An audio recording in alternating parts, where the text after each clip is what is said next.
അവൾ അവൻ്റെ അടുത്ത് ചെന്ന് പറഞ്ഞു, കർത്താവേ, ശുശ്രൂഷയ്ക്കായി എൻ്റെ സഹോദരി എന്നെ തനിയെ വിട്ടിരിക്കാൻ എന്നെ സഹായിക്കാൻ അങ്ങ് അവളോട് പറയുക. 41-ാമത്തെ വാക്യം.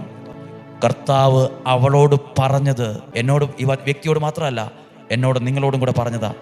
കർത്താവ് അവളോട് പറഞ്ഞു, മർത്ത, നീ പല കാര്യത്തെക്കുറിച്ചും ഉത്കണ്ഠാകുലയും അസ്വസ്ഥമാണ് നിന്റെ മനസ്സ്, ടെൻഷനാണ്.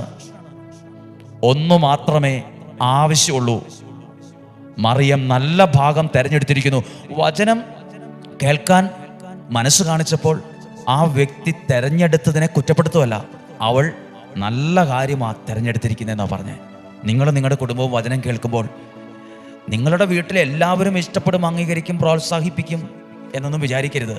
സ്വർഗത്തിലെ ദൈവം നിങ്ങൾ പ്രാർത്ഥിക്കുന്നത് കാണുമ്പോൾ, വചനം വായിക്കുന്നത് കാണുമ്പോൾ ഇത് തന്നെ എന്നും പറയും, നിങ്ങൾ നല്ല ഭാഗം